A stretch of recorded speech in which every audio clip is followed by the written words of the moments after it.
Hello everyone. तो कैसे हैं सभी लोग। आशा करता हूँ आप बहुत ही अच्छे होंगे, स्वस्थ होंगे और सुरक्षित होंगे। मेरा नाम है Amit Kumar. I again welcome you MET physics 2.0। तो चलिए शुरू करते हैं। आज के इस लेक्चर में फर्दर डिस्कस करते हैं, न्यूमेरिकल्स लेते हैं, कुछ प्रॉब्लम्स लेते हैं magnetic effect of electric current से। ठीक है, प्रीवियस लेक्चर में हमने डिस्कस किया था न्यूमेरिकल्स, कुछ क्वेश्चन डिस्कस किए थे। चलिए फर्दर हम कंटिन्यू करते हैं पिछले लेक्चर को। ठीक है ना, जल्दी से मेरे पास कुछ क्वेश्चंस हैं और हम डिस्कस करेंगे और उनके आंसर निकालेंगे। चलिए, तो अपने पास कहाँ तक क्वेश्चंस हो गए थे प्रीवियस लेक्चर में, हमने कहाँ तक कर लिया था कंप्लीट डिस्कशन। हमने डिस्कस किया था कुछ क्वेश्चन हेल्महोल्ट्ज कॉइल के ऊपर आ गए थे। हम डिस्कस कर रहे थे हेल्महोल्ट्ज कॉइल। ठीक है ना, हेल्महोल्ट्ज कॉइल हम डिस्कस करने वाले। देखिए हेल्महोल्ट्ज कॉइल क्या होती है। हेल्महोल्ट्ज हमारे पास क्वेश्चन दे रहे। हेल्महोल्ट्ज कॉइल देखिए, दो रिंग होती हैं।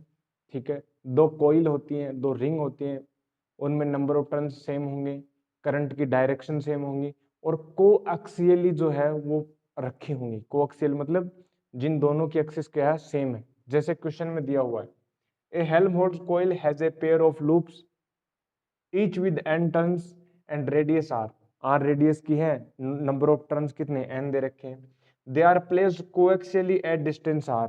और ये इंपॉर्टेंट बात है, उन दोनों कोयलों को, जितने भी दोनों कोइल्स हैं, उन दोनों कोइल्स को हम क्या करेंगे, हम उनके रेडियस, प्रत्येक की जो रेडियस है उतनी ही डिस्टेंस पर हम दोनों कोइल्स को हम पुट कर देंगे, रख देंगे। ठीक है, and the same current I flows through the loop in the same direction. The magnitude, question क्या पूछा है देखिए हमारे पास। पहले बात तो ये क्वेश्चन का अरेंजमेंट कुछ इस प्रकार से दे रखा है कि ये अपने पास दो हेल्महोल्ट्ज कॉइल है, एक ये कॉइल अपने पास है। ठीक है, मान लेते हैं करंट ऐसे फ्लो हो रही है यहाँ पर ऐसे। ठीक है, इसकी जो रेडियस है ना, इसकी जो रेडियस है, मैं बोल देता हूँ कि इसकी जो रेडियस है वो अपने पास दे रखी है r। ठीक है, एक और कोइल है अपने पास। ठीक है, इसमें नंबर ऑफ टर्न दे रखे हैं n और करंट दे रखी है अपने पास i। ठीक है ना, अब एक और कोइल रख दूं इतनी ही डिस्टेंस पर, कितनी डिस्टेंस पर, जितनी डिस्टेंस इसकी रेडियस है। ठीक है, इतनी रेडियस की हमने एक और, ये डिस्टेंस है कैपिटल R पर, और यहाँ पर हमने क्या रख दिया, एक और रिंग हमने रख दी कुछ इस प्रकार से, कुछ इस प्रकार से हमने रख दिया।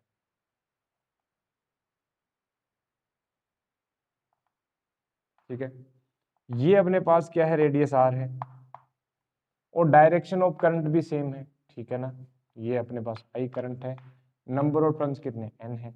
दोनों के जो बीच की जो डिस्टेंस है वो कितनी है, R है।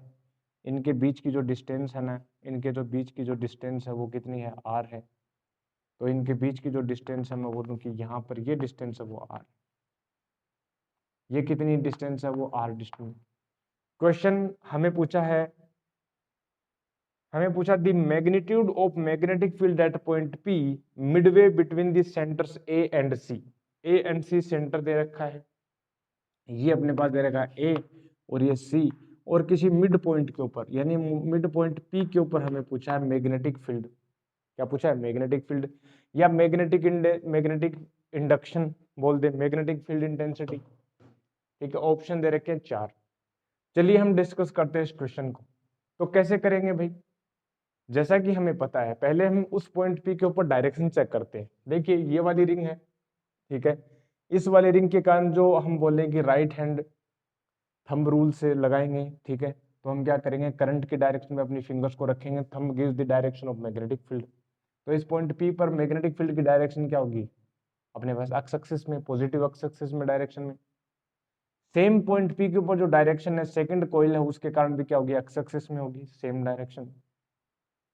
दूसरी बात, जो डिस्टेंस है वो इस कोइल के कारण r/2 हो जाएगी और इस कोइल के कारण भी कितनी हो जाएगी, r/2। डायरेक्शन सेम है, डिस्टेंस भी सेम है, तो मैग्नीट्यूड भी सेम होगा। हर एक कोइल के कारण, इस कोइल के कारण पॉइंट P के ऊपर जो मैग्नेटिक फील्ड होगा, इस कोइल के कारण मैग्नेटिक फील्ड भी सेम ही होगा। क्यों, क्योंकि किसी कोइल या मैं बोलूँ किसी रिंग के कारण, किसी रिंग के कारण जो मैग्नेटिक फील्ड होता है ना, इसकी एक्सिस के ऊपर, ठीक है, इसकी एक्सिस के ऊपर मैग्नेटिक फील्ड होता है, वो होता है mu naught N I R square upon 2x² plus r² की पावर 3/2। हमने किया था इक्वेशन एक्स डिस्टेंस के ऊपर, जब हम बोलें कि मैग्नेटिक फील्ड आपको निकालना, तो हम निकाल सकते हैं।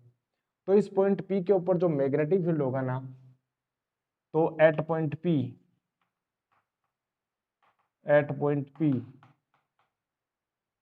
मैग्नेटिक फील्ड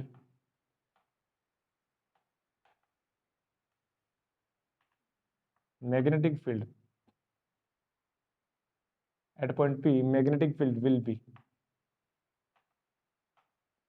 कितना होगा, जो नेट मैग्नेटिक फील्ड होगा ना वो होगा 2 टाइम्स ऑफ एक के कारण, किसी भी एक कॉइल के कारण ले लेते हैं 2b हो जाएगा, यानी ये फर्स्ट कॉइल ले लेते हैं, ये सेकंड और 2b1, और b1 इक्वल टू क्या होगा b2।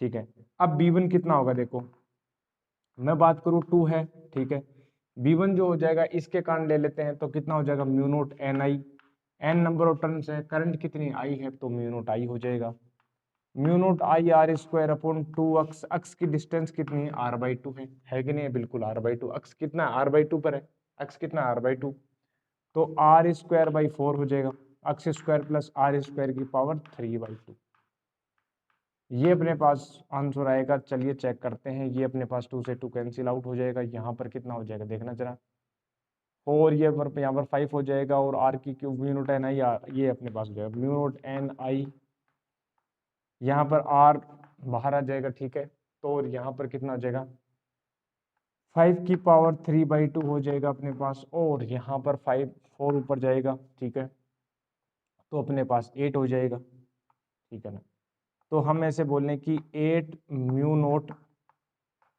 एन आई अपॉन r 5 की पावर 3/2, ये अपने पास आंसर आ जाएगा नेट मैग्नेटिक फील्ड।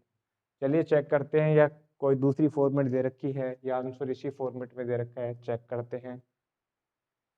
तो अपने पास जो ऑप्शन है 8/5 की पावर 3/2, यानी ऑप्शन नंबर बी, तो यहाँ पर ऑप्शन नंबर बी हो जाएगा। ये क्वेश्चन पूछा हुआ था जेईई मेंस 2018 में, ठीक है, ये क्वेश्चन पूछा हुआ था जेईई मेंस 2018 में, ठीक है ना, जेईई मेंस 2018 में क्वेश्चन पूछा हुआ। चलिए नेक्स्ट क्वेश्चन डिस्कस करते हैं। यस, ये वाला क्वेश्चन डिस्कस करते हैं। देखिए बहुत इंपॉर्टेंट क्वेश्चन है। नेक्स्ट बहुत इंपॉर्टेंट क्वेश्चन है, चलिए चेक करते हैं। जेईई मेंस में आया हुआ क्वेश्चन है, जेईई मेंस की एग्जाम में आया हुआ क्वेश्चन है 2019, ठीक है, 2019 में आया क्वेश्चन क्या है। क्वेश्चन ये बोल रखा है हमारे पास, देखना, एक कॉइल, एक रिंग दे रखी है, ठीक है, 10 सेंटीमीटर रेडियस की, 10 सेंटीमीटर रेडियस की एक रिंग दे रखी है कुछ इस प्रकार से, ऐसे अपने पास, ठीक है, क्वेश्चन में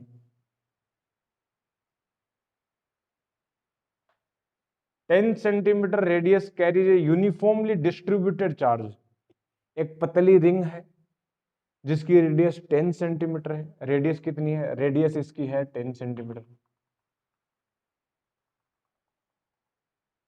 इसकी जो रेडियस है वो कितनी है 10 सेंटीमीटर है, थिन है, और यूनिफॉर्मली चार्ज डिस्ट्रीब्यूटेड इसके ऊपर, ठीक है, मान लेते हैं positively charge distributed, uniformly charge distributed इसके ऊपर, ठीक है, यूनिफॉर्मली चार्ज डिस्ट्रीब्यूटेड है, यहाँ पर ऐसे कुछ ऐसे ऐसे ऐसे ऐसे ऐसे ऐसे ऐसे यूनिफॉर्मली चार्ज डिस्ट्रीब्यूटेड है, ठीक है, it is rotating, the ring rotates at a constant angular speed 40 pi radian पर सेकेंड, यानी अपने पास जो ओमेगा है वो कितनी है 40 पाई, ठीक है, और ये अपने पास है रेडियन पर सेकेंड, ओके।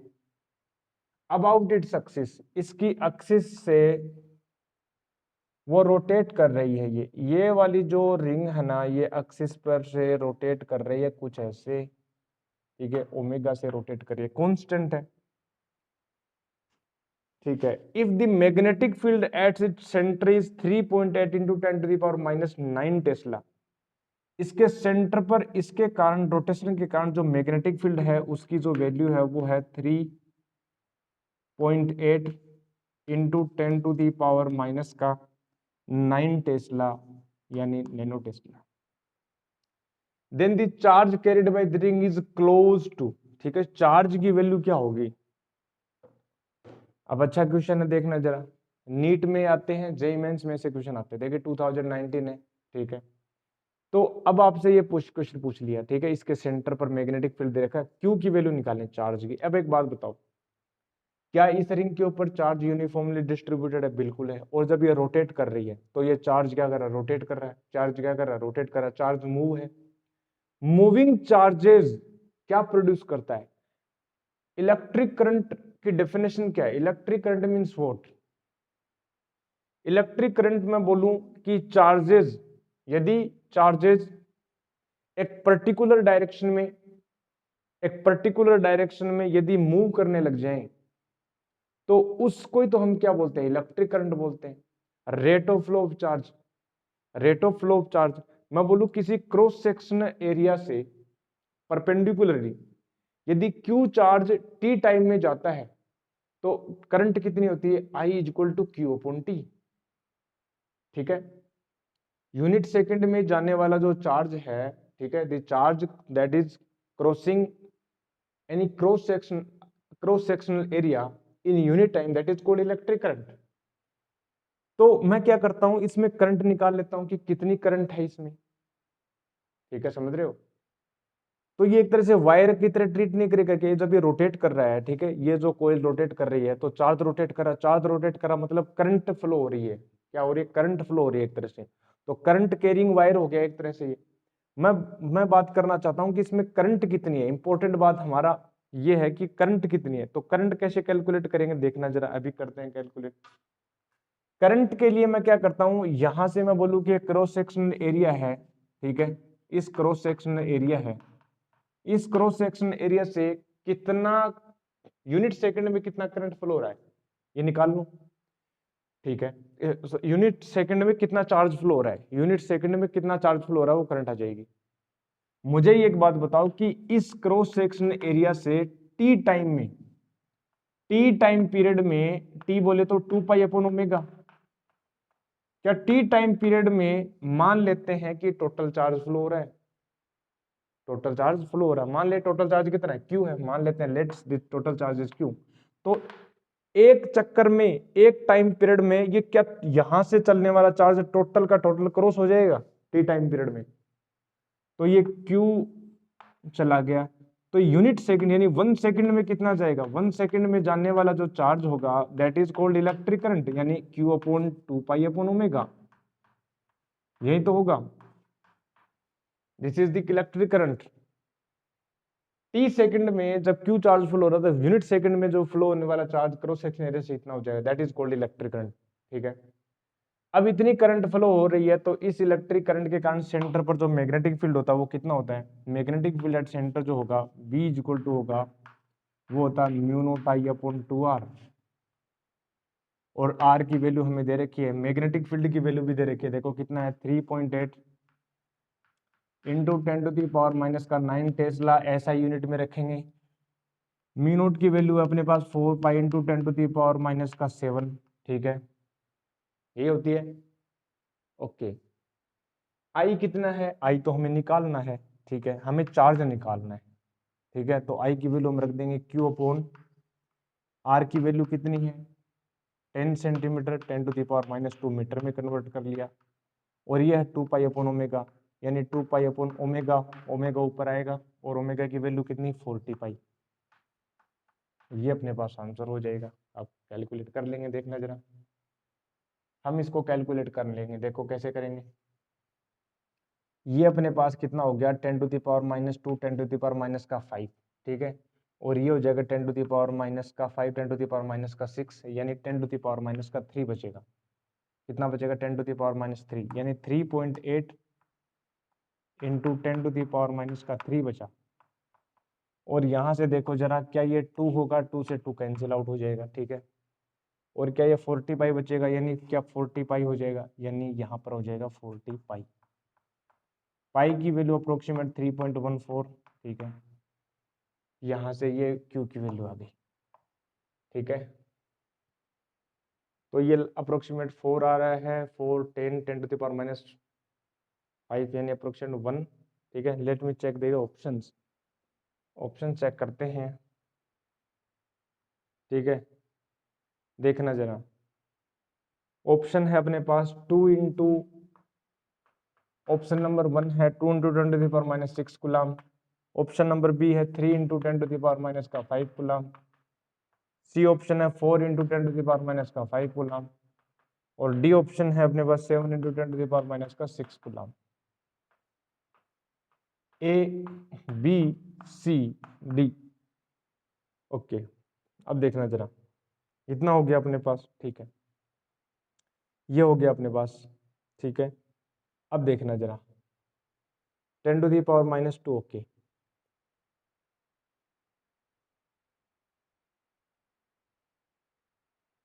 ये सही है अपने पास 10⁻⁻1 10⁻⁻6, ठीक है, 36 हो गया, और यहाँ पर 45 हो गया। अब इसको सोल्व करते, देखो यहाँ से कितनी हो जाएगी, 10⁻⁻4 हो जाएगा, ठीक है, यहाँ से, और इसकी वैल्यू कितनी हो जाएगी अप्रोक्सीमेट, यहाँ पर हो जाएगा अपने पास 1, ठीक है, ये मैं बोलूँ कि 0.25 हो जाएगा,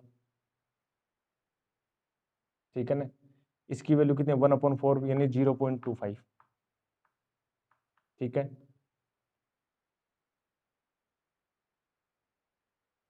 तो 0.25 और यहाँ से बनेगा अपने पास 0.25 इंटू अपने पास 3.8 अपॉन 3.14 और 10⁻⁻4, ठीक है। तो अब देखना जरा, मैं बोलूँ कि 10, यदि मैं बोलूँ इसको 2.5 इंटू 3.8 इंटू 3.14 इंटू 10⁻⁻5, तो कितना बना, यदि मैं इसको कैलकुलेट करूं, ठीक है, अप्रोक्सीमेट ये हो जाएगा 1, ये 1 से ज़्यादा आएगा, ठीक है, चेक कर लेते हैं ना कैलकुलेटर से, अपने पास देखते हैं, 3.8, ठीक है, इंटू 2.5, ओके, और ये डिवाइड हुआ अपने पास 3.14 यानी 3.02 आ रहा है अपने पास, ठीक है। तो ऑप्शन अपने पास कौन सा चाहिएगा, देखना जरा, ये हो रहा है, तो 3.0 लगभग इसकी जो वैल्यू आ रही है ना, इसकी वैल्यू आ रही है 3.08 समथिंग, कितना आया था, 3.025 इंटू 10⁻⁻5 यानी कूलम, यानी ये ऑप्शन अपने पास आ जाएगा आंसर में, ठीक है, ठीक है, कैलकुलेटर आपको मिलेगा वहां पर आराम से, 10⁻⁻5 coulomb, 3 into 10⁻⁻5 coulomb, option number B, यानी अप्रोक्सीमेट क्लोज पूछा ना, तो क्लोज यहाँ पर ही आ जाएगा, समझ गए, ठीक है। ये हो गया अपने पास सेकंड क्वेश्चन। नेक्स्ट क्वेश्चन को हम डिस्कस करते हैं, चलिए।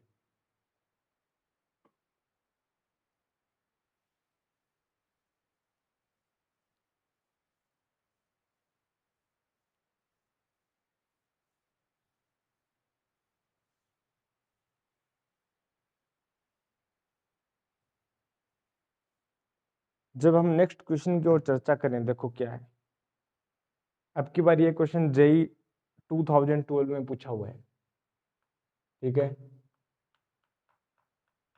अपने पास जेई 2012 में क्वेश्चन पूछा हुआ है। क्या है क्वेश्चन, क्वेश्चन देखो अब की बार क्या, यूनिफॉर्म सरफेस नॉन कंडक्टिंग, अपने पास क्या है, एक नॉन कंडक्टिंग डिस्क दे रखी है, समझ रहे हो, ये अपने पास दे रखी है नॉन कंडक्टिंग डिस्क, ठीक है, ये दे रखी है अपने पास नॉन कंडक्टिंग डिस्क, और यहां पर कुछ इस प्रकार से दिया हुआ, देखना जरा,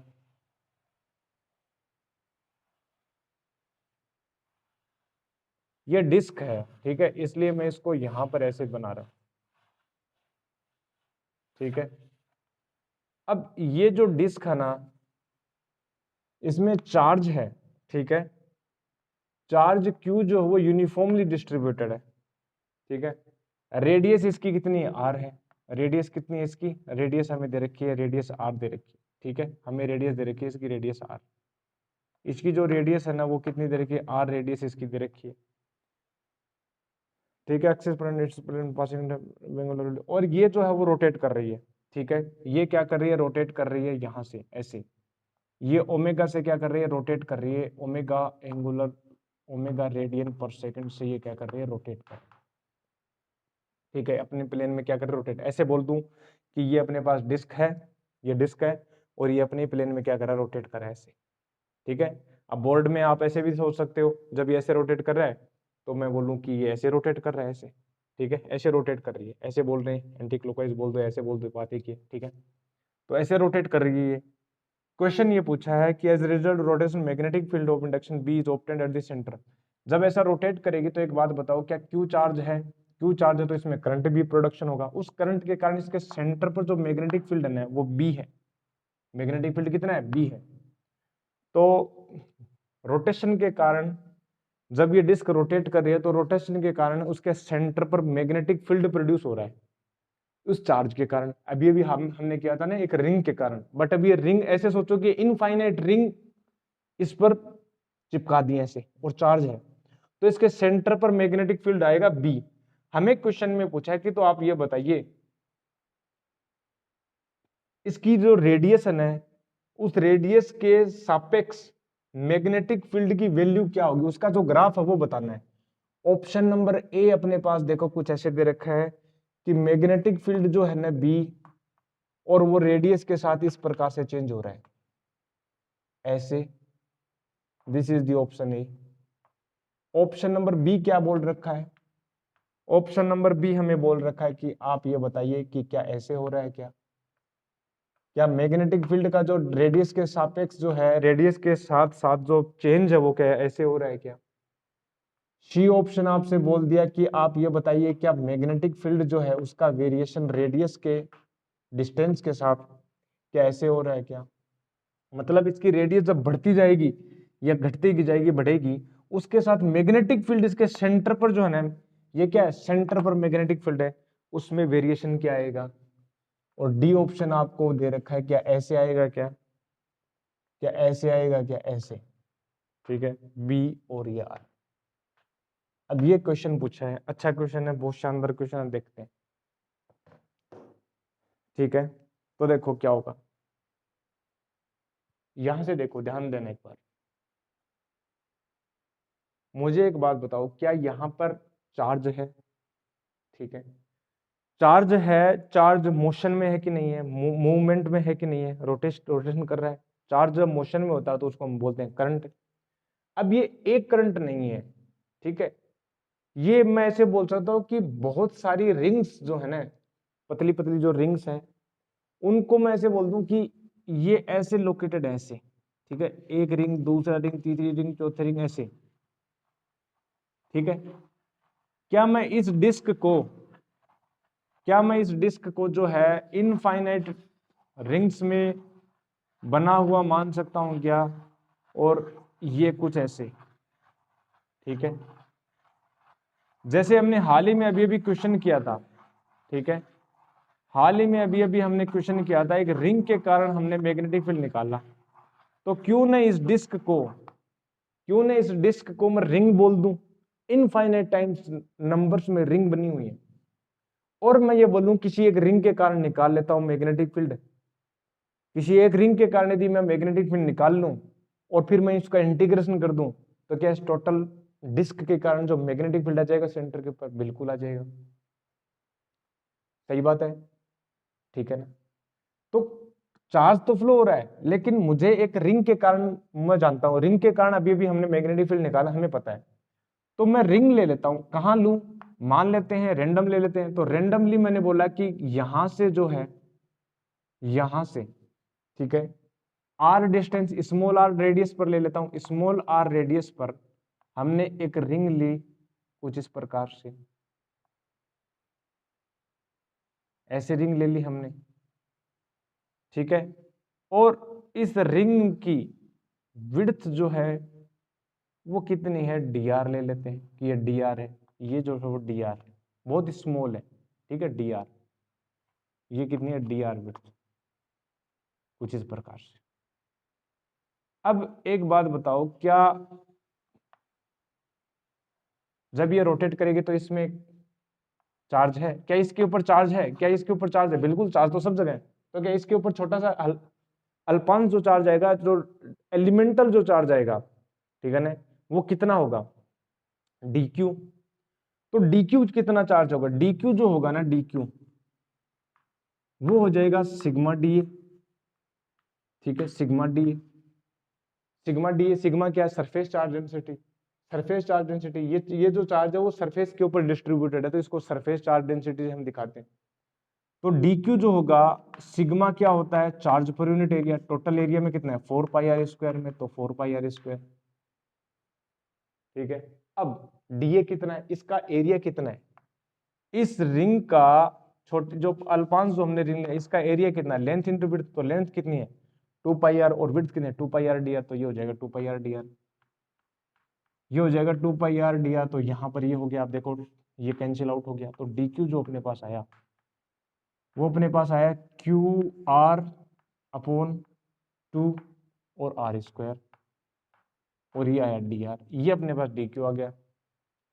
अब dq आ गया तो मेरे को तो इसके सेंटर पर जो है ना, मुझे तो इसके सेंटर पर क्या निकालना है यहाँ पर, ठीक है ना, मुझे तो इसके सेंटर पर क्या निकालना है यहाँ पर, मुझे तो क्या निकालना है इसके सेंटर पर क्या निकालना है, मुझे तो सेंटर पर मैग्नेटिक फील्ड निकालना है।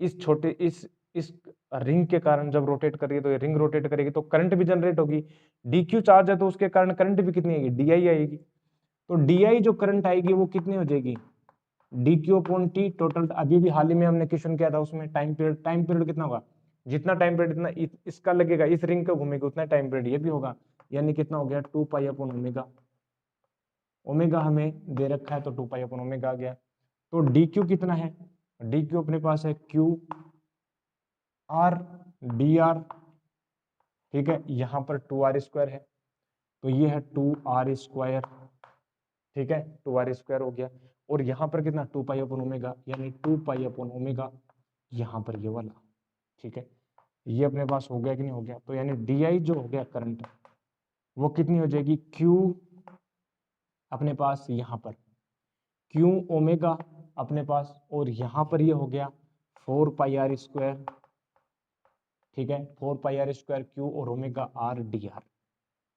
क्या यहाँ पर डी आई आई, ये हो गया डी आई, ठीक है, ये अपने पास डी आई आई।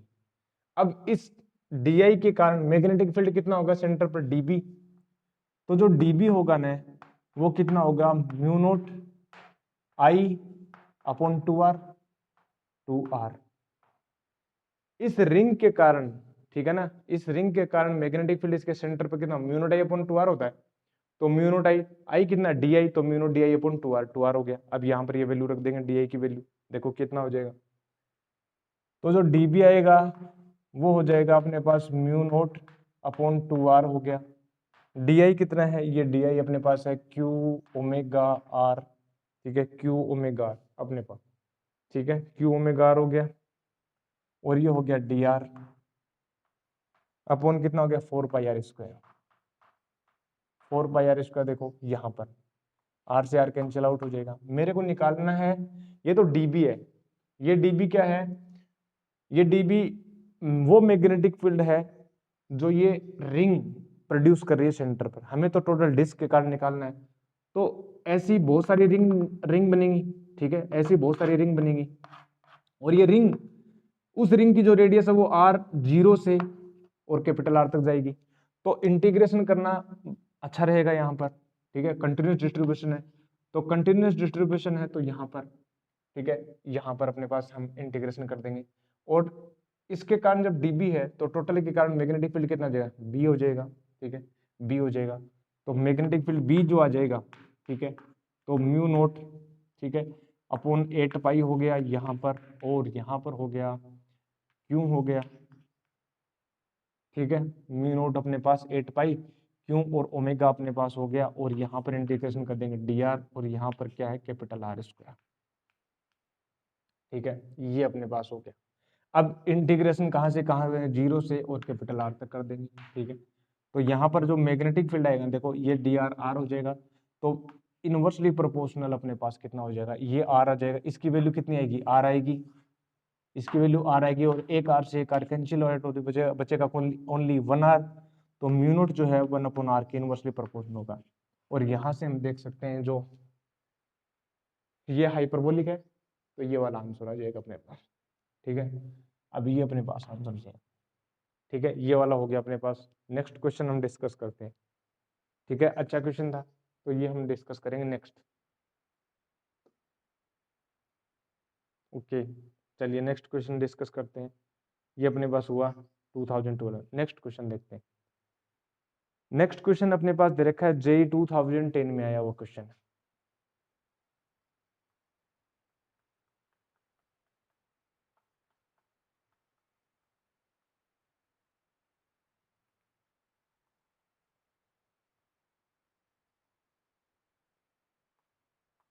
जेई 2010 में आया हुआ क्वेश्चन क्या है? Two long parallel wires at a distance 2d apart, they are carried equal currents flowing out of the plane, ठीक है। the variation of, ठीक है। क्वेश्चन देखो क्या है, दो वायर हैं, इनफाइनाइट लेंथ के वायर हैं और एक वायर ये है, ठीक है। इसका क्या मतलब हुआ? इसका ये मतलब हुआ कि वायर है और प्लेन के परपेंडिकुलर है, इनवर्ड है, और करंट की डायरेक्शन, डॉट का मतलब करंट की डायरेक्शन बाहर की ओर है, समझ गए। इनफाइनाइट वायर है, प्लेन के परपेंडिकुलर है, और जो डॉट का मतलब करंट बाहर की ओर आ रही है। एक तो वायर ये है इनफाइनाइट लेंथ का। सेकंड वायर जो है इससे अपने पास 2d डिस्टेंस पर रखा हुआ है, और उसमें भी करंट सेम है, परपेंडिकुलर बाहर की ओर, ठीक है। और ये 2d डिस्टेंस पर ऊपर रखे हुए हैं, ठीक है। ये अपने पास दे रखा है d डिस्टेंस, और यहां से ये डिस्टेंस दे रखा है d डिस्टेंस दे रखा है यहां पर, ठीक है। ये ऐसे दे रखा है। हमें पूछा है कि ये आप मानो एक्स एक्सिस, ठीक है, एक्स एक्सिस मानो, ये एक्स एक्सिस मानो, और आप इसको हम मानो वाई एक्सिस मैग्नेटिक फील्ड है, ये यहाँ पर मैग्नेटिक फील्ड है। आप इसका वेरिएशन बताओ कि डायग्राम कैसे बनेगा। ये अपने पास ऑप्शन दे रखे हैं मैग्नेटिक फील्ड का। तो मैग्नेटिक फील्ड का पहला जो ऑप्शन दे रखा है, यदि मैं बनाऊं इनको, तो ये दे रखा है कि ऐसा कुछ है। ऑप्शन नंबर ए कुछ ऐसे दे रखा है,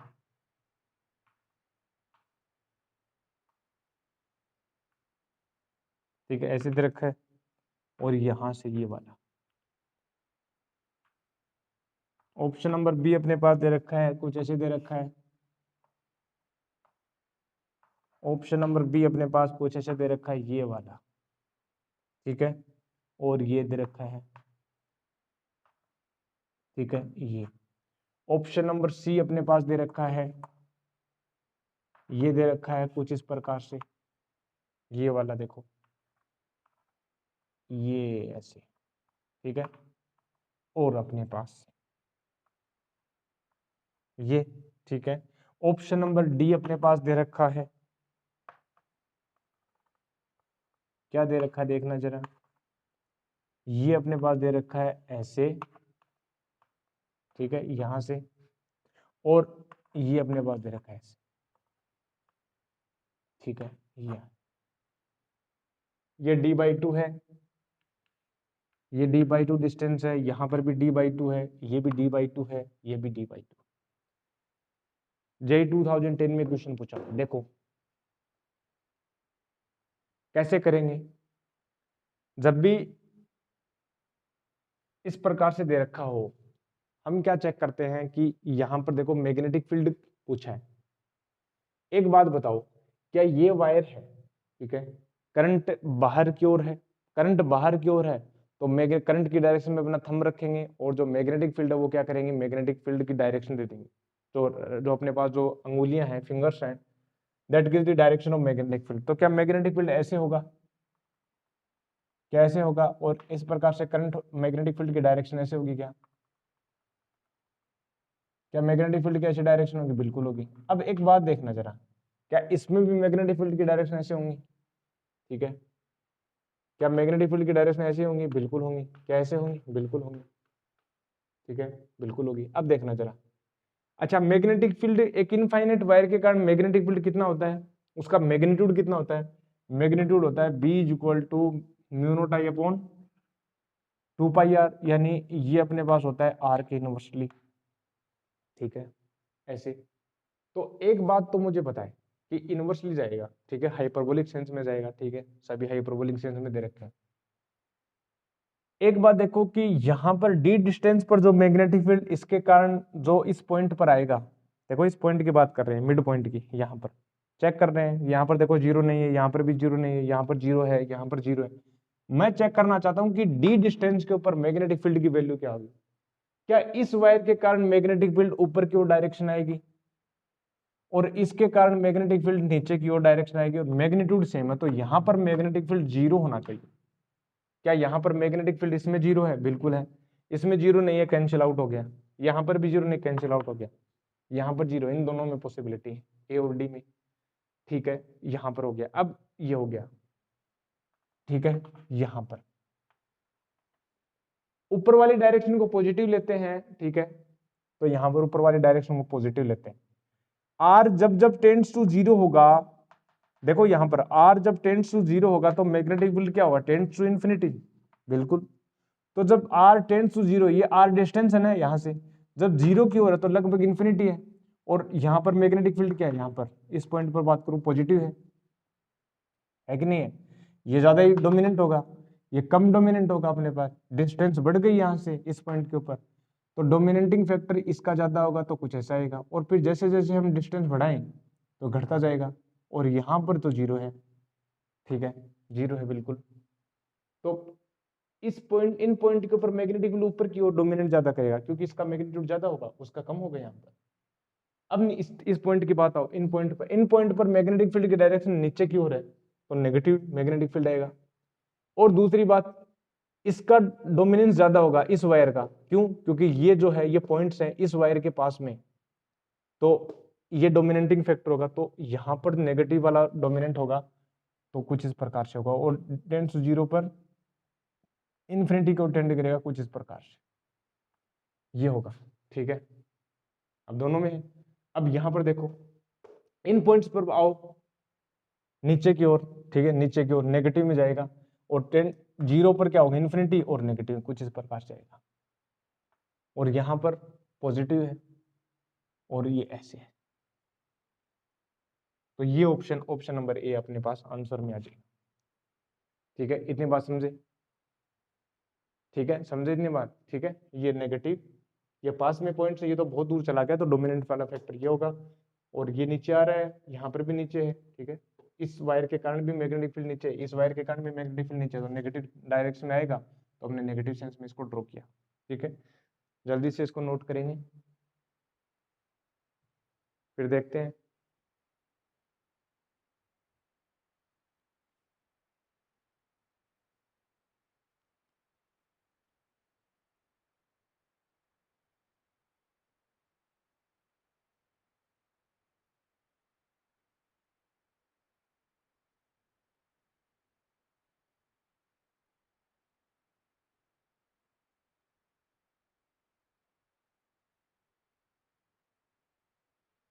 ठीक है, तो चलिए इसको,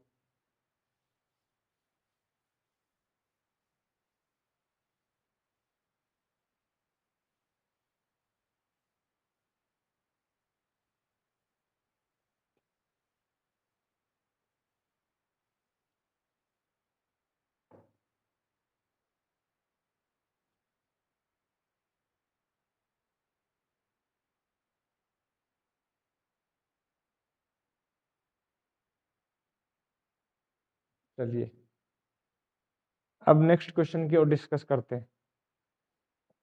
अपने पास नेक्स्ट क्वेश्चन क्या है? चलिए नेक्स्ट ये अपने पास हो गया। अब अपने पास एम्पियर सर्किट लॉ से रिलेटेड क्वेश्चन है सारे आगे। ठीक है, तो एम्पियर सर्किट लॉ क्या कहता है, पहली बात तो हम ये डिस्कस करते हैं। ठीक है, हिंट दे देते हैं, थोड़ा सा डिस्कशन कर लेते हैं एम्पियर सर्किट लॉ के बारे में। ठीक है, फिर हमें जितने भी क्वेश्चन है वो एम्पियर सर्किट लॉ से रिलेटेड है। ये अपने पास एक क्वेश्चन है, देखो।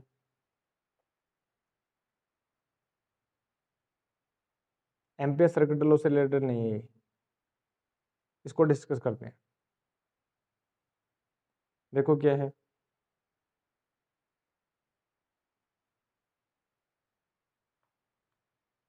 ठीक है। अपने पास देखो, two long wires carrying current are kept closed, ठीक है, not joined at O. The locus where the magnetic field is zero. देखो यहां पर एक वायर ये है, एक वायर ये है, इसमें करंट है, इसमें करंट I1 है, इसमें करंट I2 है, ठीक है। ओके, अब देखो यहां पर two long wires carrying current, ठीक है, आर केप्ट क्रॉस्ड, ठीक है, नॉट जॉइंट एट, इस पॉइंट पर ये जॉइंट नहीं है, ठीक है, जॉइंट नहीं है। ऐसा नहीं है कि यह करंट I1 I2 ऐसे आप लोग कोई लॉजिक लगाने ढूंढ जाओ। अब I1 I2 इसमें करंट फ्लो हो रही है। क्वेश्चन ये पूछा है कि हमें उस पॉइंट का लोकस बताओ जहां पर मैग्नेटिक फील्ड जीरो होगा। ऑप्शन नंबर ए जो है I1, चलो ऑप्शन भी हम लिख देते हैं। I1 है अपने पास x by Y, I2 option number B जो है वो है I1 is equal to Y upon x, I2 option number C जो है वो I2 इज इक्वल टू अपने पास माइनस I1, और ऑप्शन नंबर डी जो है वो अपने पास दे रखा I2 is equal to I1। ये अपने पास क्वेश्चन, ठीक है, एग्जाम्पल है ओनली। अब देखो चेक करो पहले कहाँ कहाँ पॉइंट के ऊपर मैग्नेटिक फील्ड जीरो हो सकता है। क्या इस वायर के कारण मैग्नेटिक फील्ड बाहर की ओर आएगा, ठीक है, इन एक्स वाई प्लेन में मैग्नेटिक फील्ड बाहर की ओर आएगा, एक्स वाई में दे रखा है, ठीक है, और इसमें अंदर की ओर आएगा। यहाँ इस पॉइंट पर देखो, इस पॉइंट के ऊपर बाहर की ओर है, यहाँ पर बाहर की ओर, यहाँ पर जीरो नहीं हो सकता, तो यहाँ पर जीरो नहीं हो सकते मैग्नेटिक फील्ड, ठीक है, यहाँ पर जीरो मैग्नेटिक फील्ड नहीं हो सकता, ये वाला रीजन नहीं हो सकता। यहाँ पर देखना जरा, बाहर की ओर है, और ये वाला देखो जरा, बाहर है, ठीक है, और ये अंदर है, तो यहाँ पर भी जीरो हो सकता है, देखना जरा, यहाँ पर भी जीरो हो सकता है, और यहाँ पर देखना जरा, अंदर है, और ये भी क्या अंदर है, तो यहाँ पर भी जीरो नहीं हो सकता, इसी रीजन में हो सकता है। एक्स वाई में आएगा, ठीक है, एक्स वाई प्लेन में आएगा, तो हम कोई भी एक रेंडम पॉइंट ले लेते हैं, ये मान लेते हैं पॉइंट पी है, एक्स वाई है, ठीक है, जहां पर मैग्नेटिक फील्ड क्या है, जीरो है। यहाँ पर क्या मैग्नेटिक फील्ड जीरो है भाई, ठीक है जी, बहुत बढ़िया। मैग्नेटिक फील्ड कितना है, जीरो है, ठीक है जी, बहुत बढ़िया, शानदार। अब देखो इस वायर वन के कारण जो है, इस वायर टू के कारण, वायर वन के कारण मैग्नेटिक फील्ड निकालो जरा। वायर वन के कारण जो मैग्नेटिक फील्ड होगा P1 जो होगा वो होगा mu naught I1 upon 2πr, यानी ये डिस्टेंस कितनी अपने पास x है, 2πx हो गया। B2 जो होगा इसके कारण होगा म्यू नोट I2 अपॉन, ये तो बहुत ईजी हो गया, 2πy है, ठीक है, इसके कारण इनसाइड में होगा और इसके कारण आउटसाइड में होगा, ठीक है। तो नेट मैग्नेटिक फील्ड जीरो करना है तो हम क्या करेंगे, B1 vector plus B2 vector को क्या कर देंगे, जीरो कर देंगे, ठीक है। तो अपने पास अब देखो जरा, इनको जीरो कर दो, mu naught I1 upon 2πx, अंदर वाली डायरेक्शन को हम पॉजिटिव ले लेते हैं, ठीक है, और इधर बाहर वाली डायरेक्शन को हम नेगेटिव ले लेते हैं, यानी म्यू नोट I2 अपॉन अपने पास 2πy, और इसको इक्वल कर देते हैं जीरो को, ठीक है। तो अपने पास आंसर आएगा I1 अपॉन x और I2 अपॉन y, और ऑप्शन अपने पास आ जाएगा I1 is equal to x upon y I2, ये ऑप्शन नंबर ए, ठीक है। तो ये लोकस बनेगा। अब देखो ये क्या है, ठीक है, I1, तो ये y है और ये एक्सिस है, तो यहां से हम देखें कि y इज इक्वल टू क्या है, I2 upon I1 into x है। अब ये तो m है, ये तो स्लोप हो गई, ये तो हो गई m, और y इक्वल टू एक्स क्या है, एक स्ट्रेट लाइन है, इस प्रकार से स्ट्रेट लाइन जाएगी, ठीक है, इस प्रकार से एक स्ट्रेट लाइन जाएगी, और इन पॉइंट्स के ऊपर मैग्नेटिक फील्ड क्या होगा, जीरो, हर एक पॉइंट। तो the locus of the points where the magnetic field zero is a straight line, and the slope of that straight line will be I2 upon I1, ठीक है। तो ये अपने पास हो गया, बहुत बढ़िया। अब आगे देखते हैं, चलिए ऐसा सा कोई सिमिलर क्वेश्चन है क्या अपने पास, देखो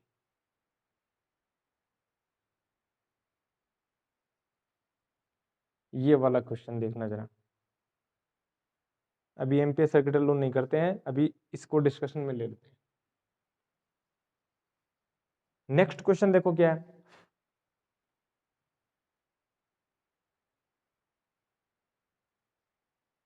नेक्स्ट क्वेश्चन हम देखें, अपने पास देखो 3 वायर हैं, एक वायर ये है, ठीक है,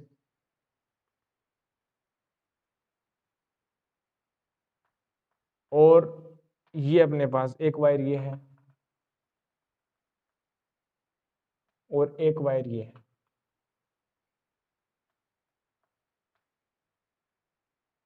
ये अपने पास है, ये बी डिस्टेंस है, ये भी बी डिस्टेंस है, और ये ए डिस्टेंस है। क्वेश्चन ये पूछा है कि आप हमें ये बताइए कि ये जो पॉइंट पी है ना, मिड पॉइंट, ये वाला, इस पॉइंट पी पर आप मैग्नेटिक फील्ड कैलकुलेट करो। A B C each carry current I plane of paper the magnetic at mid point of AC. AC के मिड पॉइंट यानी A B C, A B C, AC के mid point यानी point P के ऊपर आप magnetic field calculate करो, the intensity of magnetic field calculate करो। तो कैसे करेंगे देखना जरा। अगेन, क्योंकि मैग्नेटिक फील्ड वेक्टर जो है अपने पास वेक्टर क्वांटिटी, तो हर एक का निकाल लेते हैं डायरेक्शन साथ और ऐड कर देंगे। उससे पहले एक बात देखो, इसमें भी करंट आई है, इसमें भी करंट आई है, सेम करंट है। इस पॉइंट पर इस वायर के कारण मैग्नेटिक फील्ड देखो, ये a/2 डिस्टेंस होगी और ये भी a/2 डिस्टेंस होगी, तो करंट भी आई है, सेम करंट भी सेम है, डिस्टेंस भी इस वायर से जो P की डिस्टेंस है, इस वायर से P की डिस्टेंस दोनों की सेम है, तो मैग्नीट्यूड सेम होगा। डायरेक्शन चेक करते हैं। इस वायर 1 के कारण, ए वाले वायर है उसके कारण जो मैग्नेटिक फील्ड जो है इस पॉइंट P का जो है वो अंदर की तरफ आएगा, यानी इस तरफ आएगा, ये ऐसे आएगा। और इस पर यदि मैं बात करूं, ठीक है, ऐसे, तो इस पर बाहर की तरफ आएगा। तो इन दोनों वायर के कारण तो 0 हो गया, बिल्कुल, ये तो बहुत आसान हो गया। अब केवल इस वायर के कारण चेक करना है, तो इस वायर के कारण निकाल लेंगे ना। इस वायर के कारण निकालना हो तो क्या करेंगे, इस वायर के कारण हम इस वायर से क्या करेंगे, पॉइंट P के ऊपर हम डालेंगे परपेंडिकुलर डिस्टेंस, ये वाली, ठीक है, यहाँ पर, और ये कितना हो जाएगा 45 डिग्री। जैसे कि आप देख सकते हो ये B है, इक्वल है, ठीक है, ये वाला इक्वल है और मिड पॉइंट है, तो ये बाइसेक्ट करेगा 90 डिग्री को 45 डिग्री, और ये हो जाएगा 45 डिग्री, ठीक है। ये 45 डिग्री, ये 90 है, तो ये कितना हो गया 45 डिग्री। ओके, क्वेश्चन इस वायर के कारण, ठीक है, मैग्नेटिक फील्ड कितना होगा। तो मैग्नेटिक फील्ड इस वायर के कारण होगा म्यू नॉट, जो इसमें करंट जा रही है, आई अपॉन, ठीक है, इनफाइनाइट वायर है तो ये हो जाएगा 2 पाई डी। अब डी डिस्टेंस, ये डिस्टेंस कितनी, ये वाली, ठीक है, तो ये कितना हो जाएगा बी कोस 45 डिग्री, यानी डी जो हो जाएगा अपने पास हो जाएगा बी कोस 45 डिग्री, यानी बी बाई √2 हो गया। तो यानी म्यू नॉट आई अपॉन अपने पास हो गया 2 पाई, ये तो बहुत ईजी था, बी बाई √2 हो गया, ठीक है।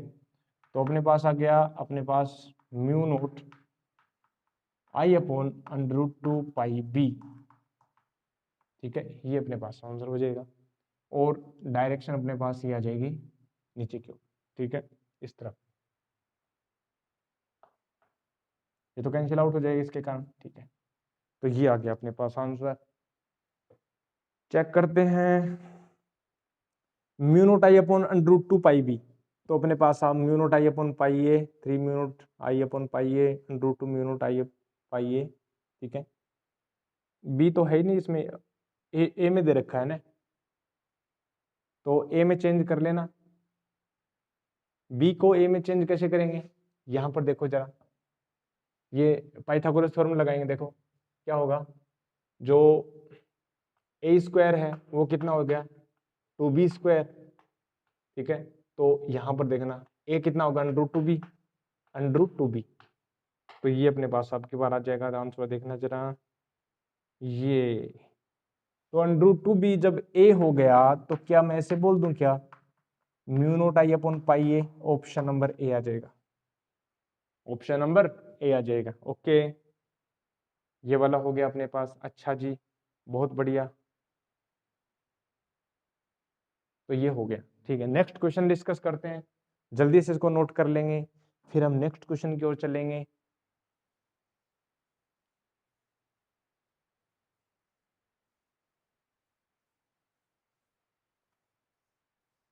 नेक्स्ट क्वेश्चन डिस्कस करें, देखो क्या होगा नेक्स्ट क्वेश्चन। तो भाई नेक्स्ट क्वेश्चन ये है, two parallel wires situated at a distance 2a are carrying equal current opposite direction. देखो क्या है, दो वायर है अपने पास, एक में करंट ऐसे है बाहर की ओर, एक में करंट अंदर की ओर है। ठीक है, और दोनों के बीच की जो डिस्टेंस है वो कितनी है, 2a है। और यहां से जो है कुछ इस प्रकार से,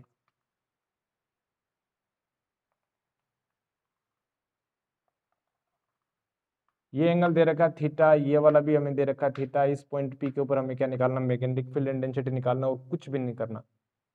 ठीक है, आई अपोजिट डायरेक्शन में 2a है, इक्वल है। ठीक है, पॉइंट पी बाइसेक्ट कर रहा है ये, और यहाँ पर हमें निकालना मैग्नेटिक फील्ड। कैसे करेंगे देखना जरा, एक बात बताएंगे। ये बाइसेक्ट कर रहा है, क्वेश्चन में दे रखा है, तो ये वाले जो डिस्टेंस हो जाएगी वो कितनी हो जाएगी, ए हो जाएगी क्या, बिल्कुल जी। और ये वाली डिस्टेंस कितनी हो जाएगी, ए हो जाएगी क्या, बिल्कुल। आप देखना जरा, ये ए है अपने पास, ये डिस्टेंस सेम है, तो अपने पास ये वाला क्या हो जाएगा, सेम। मान लेते हैं ये आर है। ठीक है, तो और ये भी कितना होगा, आर होगा, सेम होएगा, बिल्कुल होगा। आर की वैल्यू हम निकाल लेते हैं। ठीक है, क्या इसकी वैल्यू दे रखी है, इसकी वैल्यू हमें नहीं दे रखी। ठीक है, नहीं इसकी नहीं दे रखी। चलिए, हमें निकालना है मैग्नेटिक फील्ड। तो देखो, इस वायर के कारण यदि पॉइंट पी के ऊपर मैं बात करूं मैग्नेटिक फील्ड, ठीक है, ऐसे आएगा, एंटी क्लॉकवाइज फैशन में आएगा। तो यहां से जब मैं बात करूं कुछ इस प्रकार से एंटी क्लॉकवाइज फैशन में आएगा। ठीक है, यहां से एक सर्कल बनेगा, यहां से देखना जरा, ये वाला बनेगा। तो यहां से तो इस तरफ आएगा ऐसे, इसके कारण वन वन के कारण, ठीक है, वन है तो ये हो गया B1 हो गया। ठीक है, ये ऐसे आ गया, बिल्कुल। अब और इसके कारण किस आएगा, परपेंडिकुलर, यहां से, ये तो 90 डिग्री है ना, यहाँ से 90 है। ठीक है, अब देखना जरा, ये इससे परपेंडिकुलर आएगा अपने पास, ये ऐसे परपेंडिकुलर आएगा, यानी ये हो जाएगा B2। और मैं बात करूं कि B1 इक्वल टू B2 है, ये इंपॉर्टेंट है, ध्यान देना। B1 इक्वल टू, मैग्नीट्यूड तो सेम ही रहेगा, क्यों, क्योंकि करंट सेम है, दोनों वायर में करंट सेम है, और इस पॉइंट P की इस वायर से डिस्टेंस R है, इससे भी डिस्टेंस R, दोनों से सेम है। B1 equal to B2 constant है, सेम है, तो यहां से कंपोनेंट ब्रेक करेंगे। अब देखना जरा,